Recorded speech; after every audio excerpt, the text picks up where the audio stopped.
What's up, everybody? Hope everybody's doing good. Thank you so much for tuning back in the Scorpio TV. This time, we have Chilling Scares, 3 disturbing true Halloween horror stories uploaded October 22nd, 2021. Now, y'all already know all the important links will be down in the description. So without further ado, let's get into it.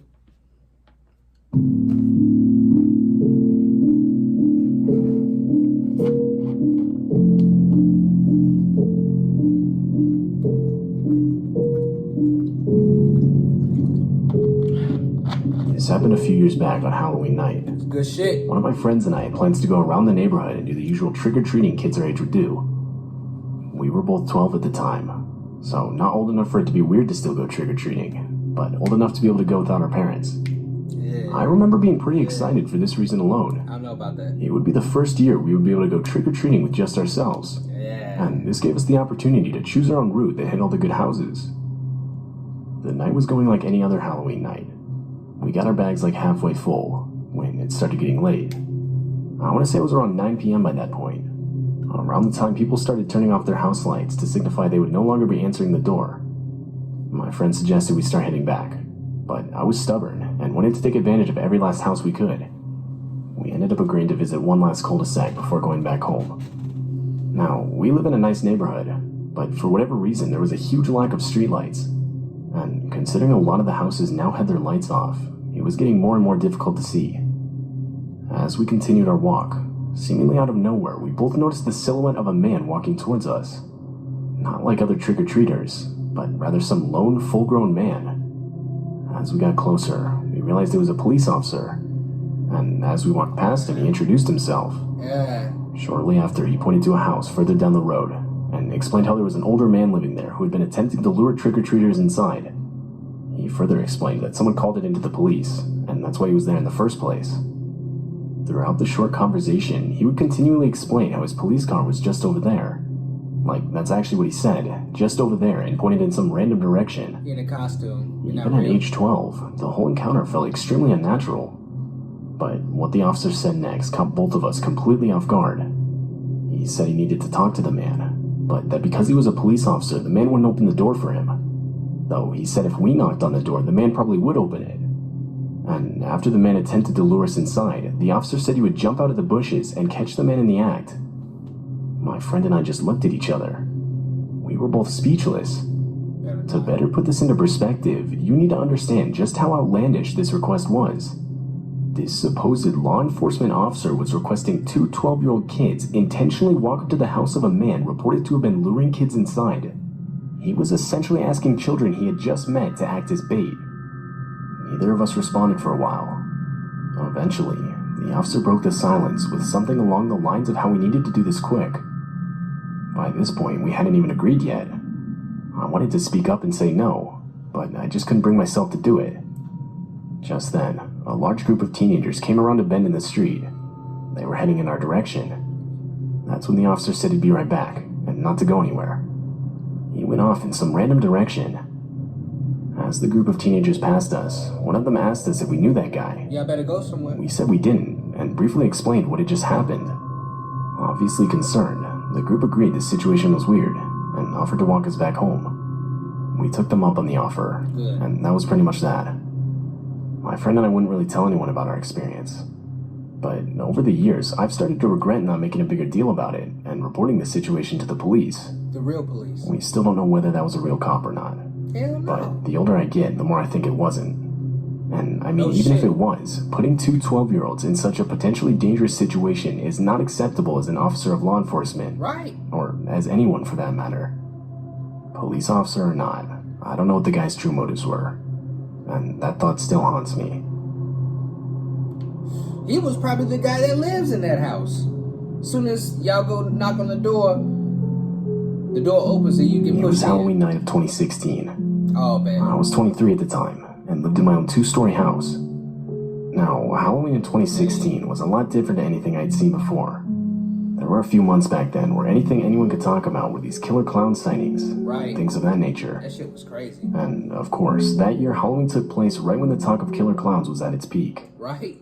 I remember a lot of parents not allowing their kids to do any trick-or-treating that year because of it. I myself didn't really have anything planned. I was was gonna hang out with a couple friends while handing out candy to the kids that came by, but that was pretty much it. Eventually, further into the night, when the doorbell ring started to slow down, the three of us, which was me and my two friends, who I'll call Thomas and Kenny for the sake of the story, started talking about general scary Halloween stuff. At one point, Thomas brought up a haunted house down the street. He explained how we should go and see how scary it was. Now, I figured I was to the point where I was too old for all that kind of stuff, but Thomas said it was the real deal. None of that scary but not scary enough to keep the kids away type of haunted house. Rather, this thing was legit. Or at least that's what he said. Yeah. So, we all agreed to try it out. It was about a 5-minute walk to get there. I didn't say this out loud, but when we did get there, it didn't look like all that Thomas had made it out to be. Honestly, it looked like some teenagers had set it up in only a few hours. Oh, We wow. walked inside, and I quickly realized the place was decently packed. Fucking dogs. There were a lot of other people walking through. The whole thing wasn't that scary. I got jump scared a couple of times, but that was about the extent of it. Though, that was until I saw these 3 clowns. I have to admit, the costumes were really good. You could tell they spent a lot of time on them. What was weird, though, was how after they scared us, they continued through the house following us. All of the other people dressed up would just scare us once, and wait for the next people to walk through. But these guys literally followed us until we got back outside. This put me on edge, but I didn't say anything. They on your ass. We all walked back to my house, and shortly after, Thomas and Kenny would leave. Maybe 30 minutes after they left, my doorbell went off. Obviously, it wasn't uncommon to get late-night trick-or-treaters, but by this point it was around midnight. There was no way this was some kid looking for candy, Don't open the door. so I ignored it. Good. But just to hear footsteps walking around my backyard a minute later, I was now just annoyed. In my mind, I was almost positive it was just some teenagers trying to mess with me. I flickered my back porch light on and off multiple times as a way to scare them away. I looked out the window to see if it worked, and that's when I saw 3 men in clown costumes running into the darkness. My mind instantly jumped to earlier that night at the haunted house. But how could they have figured out where I lived? Unless they followed me back home. Yeah. I went upstairs and texted a group chat with me, Thomas, and Kenny saying, "Guys, I think those 3 clowns from the haunted house were just in my backyard." Kenny would send a text back saying, "Dude, call the cops." I figured that wasn't a bad idea. Oh shit. At the very least, the cops come here and I file a report for trespassing. As I was dialing 911, the heart-dropping sound of one of the windows from downstairs shattering filled my ears. My Shit. phone was still ringing by this point. I locked my bedroom door and hid in the closet. When an operator answered, I whispered that some men in clown costumes had just broken into my house not even a minute ago. I was told to lock myself in a room and hide while staying on the line. A few moments passed, when, I swear, I could hear footsteps slowly making their way upstairs. I tried to stay as silent as I could, but for the life of me, I couldn't keep my breathing down. This went on for what felt like forever, when the relieving sound of police sirens could be heard outside in the street. The sound Shortly of him thereafter, breathing. followed by quick footsteps downstairs and out the back door. After the police made their presence in the house known, I would meet them downstairs. I explained how I heard the intruders leave through the back door, and they would call for backup. Those 3 clowns would not be found that night, Of course. and because they were wearing masks the whole time, there's a good chance they'll never be identified. Right. I was left with a broken kitchen window, but surprisingly nothing stolen. Though I don't necessarily see this as a good thing, Hell as no. it proves they weren't there to rob the place. Right. They were looking They for likely you. had much worse intentions. Yeah. Why they targeted me specifically, though, I'm still not sure.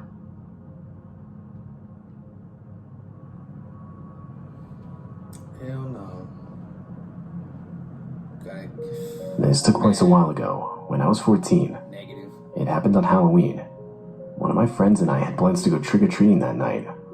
Now, I realize 14 is a bit old to still be trick-or-treating, What? but my friend and I figured we still had 1 year left in us. Hell no. We lived in a really nice neighborhood. However, this meant that there's about an acre of front yard for each house, so it took about 3 minutes to walk between each door. But this was made up for in the amount of full-size candy bars we were given. The neighborhood basically got its reputation as one filled with a ton of rich older people who would all give out full-size candy bars. Because of this, it wasn't unusual to have a lot of other people come from nearby neighborhoods to trick-or-treat. Anyway, my friend and I had been trick-or-treating for around an hour when we came across this one house. It had an old white van parked in the driveway. and the house itself was a lot older than most of the other houses in the neighborhood. Had to pause it. I didn't want to.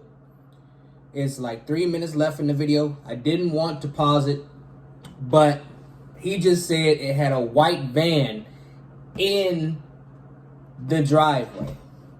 A white van? The most notorious pedophile mobile out there? A white van? And you're still gonna go to this house, right? I understand you 14. You may not know what the pedophile expresses be looking like. But, man, somebody had to tell your parents had to tell you, bro. Hey, white vans, tinted windows, no windows in the back. Tinted windows, like the driver's side, passenger side, maybe even the windshield. No windows in the back. It's a no-go. And this shit is in the fucking driveway of the house. This is not gonna end well. But we could tell the house had lights on inside, and even some small Halloween decorations hung up outside. Of course. So we figured the people inside of it were likely to be handing out candy. Gonna draw you in. Once we got to the front door, we rang the doorbell. After a few seconds, a middle-aged man dressed in a Scream costume opened the door. Oh, hell no. At first, my friend and I were both excited. Typically, if the house owner was dedicated enough to dress up in costume, we could be sure we were in for some top-tier candy. We both said trick or treat, and the guy handed us our candy without saying anything. I don't even remember what candy we were given, but what I do remember is what happened next. Gotta check that shit. We said thank you and started walking off, but the guy told us to wait. He said he had more for us, but that we had to come inside and wait while he went to go get it. What? It was odd, but we were 14 and figured free candy was free candy. Oh my god. We walked inside and were met with a full wall of Polaroid pictures of different children in Halloween costumes. The man then came around the corner with the camera and explained how he always liked to take photos of the kids every Halloween. I bet. Because he loved seeing their different costumes.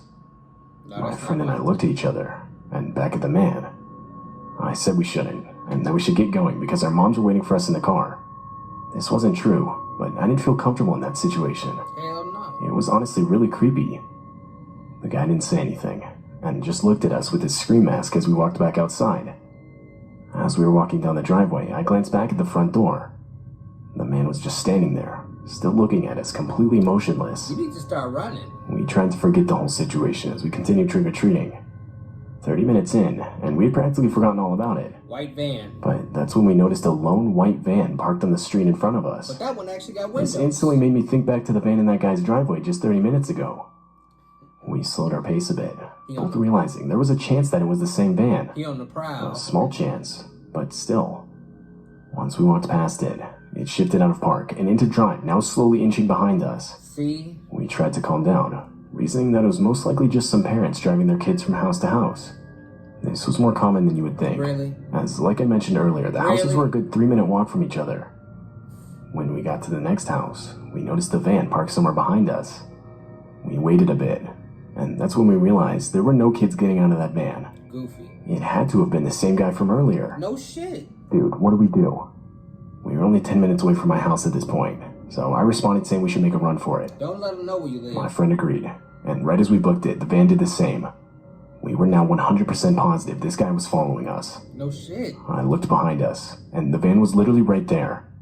We weren't gonna outrun this thing. No. There was no chance if we stayed next to the road, and we both knew this. Cut through some yards. So we jumped a fence and cut through a field that ultimately led to my house's backyard. There you go. When we got there, we ran inside and locked all the doors. We had lost the guy. I still occasionally think about this encounter from time to time. This is by far the most disturbing thing I have ever experienced, Oh, I bet. and it would mark the last time I would ever go trick-or-treating. The fact that it had a white van in the driveway, that should have been a dead giveaway. But again, y'all are kids, so y'all might not have known. Excuse me. Fuck. I'm sorry, y'all. Y'all know I don't usually pause the videos like that. Like, I don't like to be watching a scary video or listening to scary stories and like I got goosebumps, like I'm amped up, and then I pause the video and it gives me like time to like calm down. But I feel like that's a legit reason I had to pause the video, because they were bullshitting. They were playing around. A fucking white van was in the driveway. Like, but the thing is though, that particular white van that was in like the story, like in, you know, in the picture while he was narrating it, that had windows all around. I mean, that's not to say that that can't be the Pedophile Express too, but usually when you hear about child abduction, child molester, shit like that, it's a van that literally has a driver's side window, passenger side window, and the front windshield, and that's it. There's no other windshield. I mean, there's no other windows on the sides or in the back. Like, there's doors, but they don't have windows on them in the back, and it's like that. Those are the type that I'm talking about. I'll put up a picture of the particular type of, you know, child molester van that I was talking about compared to the one that Chilling Scares showed. But yeah, that was bullshitting, bro. I ain't gonna hold you up. I ain't, like, I don't know. I can't say what I would have done, but I mean, that's a lie. I can say what I would have done. I would have not went to the fucking house. Because, bro, even at 10 years old, my OG taught me about stranger danger. So, hey, she always told me, don't talk to strangers. Anyone try to get you in their car, you don't go, you run, you yell for help. You know, and stuff like that. Just life lessons. But this shit, these kids, somebody led them astray. Somebody set them up for failure, because these motherfuckers didn't know shit. But I'm glad they were smart enough to realize that had they kept running down the street or down the sidewalk, wherever they were, this van was going to keep up. I mean, obviously, he's in a vehicle and you're on foot. So no matter how fast you're running, he's going to be able to keep up with you and move faster than you if need be. So cutting through a field and hopping the fence and all that shit, I'm glad you did that. That was the smartest move that y'all made that whole fucking night. But as for those clowns, yeah, bro. I don't know why that became an epidemic. Why that was so popular. But clowns just started popping out of fucking nowhere. And it wasn't even Halloween. Like, they were around a lot for the Halloween time, but it was like during the summertime and shit. Random clowns would be popping up, walking up out of the woods, walking up behind people while they're like jogging or on the trails or whatever. Like, clowns were literally everywhere, bro. I don't know why that was a thing, but it was. This shit was fucking crazy, though.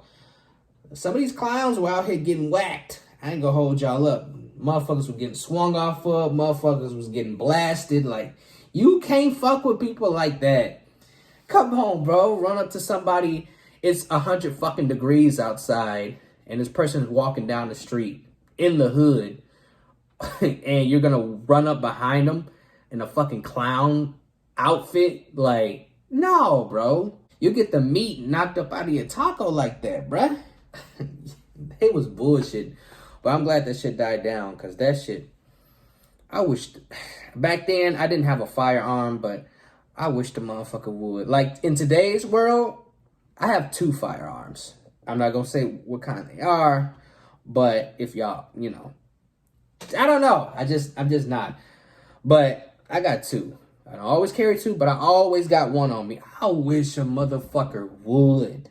It could be in my own fucking apartment complex, like 10, 11 o'clock at night. I'm coming home from work or whatever, and I'm walking to the building, and a fucking random person in a clown outfit, clown mask, all that shit, run up on my ass. Like, what? You getting blasted? I'm going to send you to the Lord. It's over for you. But nah, dude, this was a really good compilation. It's exactly what I needed for the Halloween season. Happy Halloween. I don't know if I said that in the beginning of the video. I hope everybody is going to enjoy or did enjoy their Halloween. So, man, that's it for this one, man. I hope y'all drop a like. I hope y'all comment, share the video, subscribe to the channel, tap the bell icon. I want y'all to stay safe, stay blessed, stay humble. Thank you so much for tuning in to Scorpio TV, and I will see you all in the next one.